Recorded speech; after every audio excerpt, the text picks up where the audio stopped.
watching Overdrive. It's now time to find out whether the new BMW R 1300 GS outshines what is the best GS of all time, the 1250.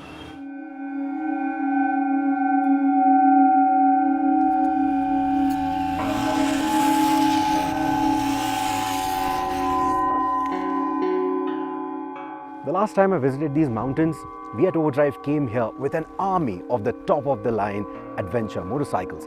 All of us had our own picks, and I had picked the R1250 GS from that entire lineup.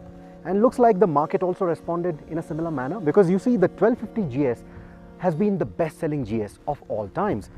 So when they wanted to create a new one would expect all they had to do was give it some design tweaks, add some electronics, give it a few more features, and it would have been an instant hit. But BMW decided to go back to the design board, design the GS from the ground up, all new, every nut and bolt, all new. Was it really necessary? Or did they just mess up a winning formula? And if you're looking to buy yourself a flagship ADV, should you consider this one? If you already have a 1200 or a 1250 GS, should you consider upgrading? All these answers are going to be in this review, so hang on tight. One glance at the R1300 GS reveals a more streamlined look than its predecessors. While many fans appreciate the GS for its heft and road presence, the new model lacks that imposing size, almost making the black variant resemble a GS 310 or 900 in the rearview mirror. However, the lighter design appeals to a significant number of prospective buyers who previously found the bulk of the GS intimidating, deterring them from even considering a test ride. From this perspective, the big headline is that the 1300 GS is 12 kgs lighter.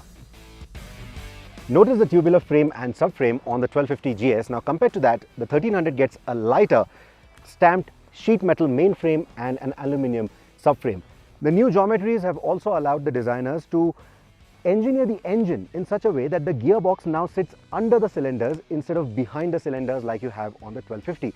What that has essentially done is liberated more space for some of the other mechanical goodies.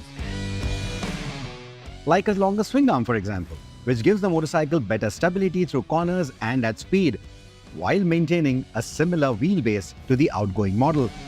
The added mass of the new swing arm and the shaft is offset by a lighter engine and gearbox, saving 6.5 kilos, plus another 1.5 kilos from the new chassis and 900 grams from the wheels. These reductions, though modest on paper, contribute to a tighter mass centralization, enhancing the bike's overall balance and agility. The GS has always felt nimble around corners, but the 1300 dives into them with more sharpness than before. The cylinders sit higher, offering better cornering clearance than before. The repositioned cylinders are also more in line with each other compared to the 1250, where the right cylinder sat a little behind and seemed to offer less room for the foot. Higher overall position not only provides more room now, but also makes the cornering clearance feel slightly better and more confidence-inspiring. The improved cooling system has allowed BMW to make the 1300 engine a high compression one, boasting a ratio of 13.3:1, which means it could be more sensitive to bad or low octane fuel. Apart from the boxer engine, the other magic portion that separates the GS from its rivals is the unique suspension. Unlike most motorcycles which use forks for wheel support, steering and front-end suspension, the GS employs a telelever setup. Here, a central spring strut handles suspension and damping, while the forks manage the braking dive and holding the wheel, of course.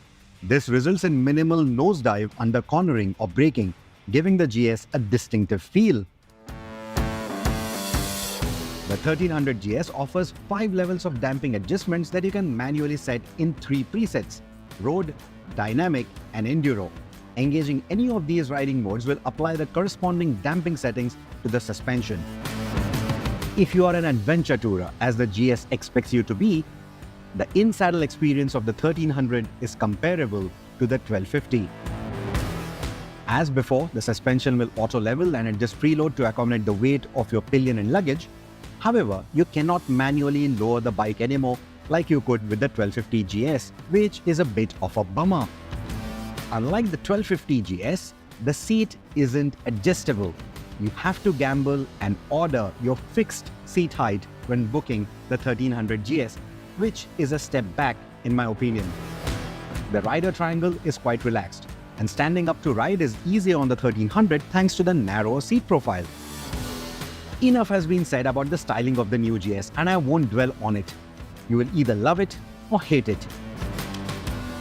We finally have an electronically controlled visor mechanism, and that's a good feature to have, because the previous one you had to use your hands to just reach out all behind the TFT and then turn it around. Here you can just do it on the fly using a little switch, and it just works really well. On the move, I found the weather protection to be excellent, maybe even better than the 1250, with very little buffeting. The bike also offers heating functions for the seat and the grips, perfect for cold or wet rides. The new 1300cc engine is the largest and the most powerful boxer engine that the GS has ever had. While the 1250 GS isn't a slouch, the additional power, meteor torque band, and a taller 6th gear make the 1300 GS feel better at overtakes, city tractability, and highway cruising respectively. BMW has enhanced the braking performance of the new GS. It now features combined braking, where engaging one brake, front or rear, partially applies the other as well. Attracting riders of various skill levels is what the 1300 GS aims to do, with its friendlier lean stance, myriad of electronic aids, weight reduction, and easy handling dynamics. It refines the GS experience for existing owners and redefines it for new riders. Would I upgrade from a 1250 GS though? No. The price to benefit ratio simply doesn't justify an upgrade cost, which would be around 8 to 10 lakh rupees. Well, we're certainly curious to know your thoughts about this particular story, so do leave a comment on our YouTube channel. We'll take a very quick break here on the show, but coming up on the other side, we'll tell you all about the new Biggo's RUV 350. Stay with us, you're watching Overdrive.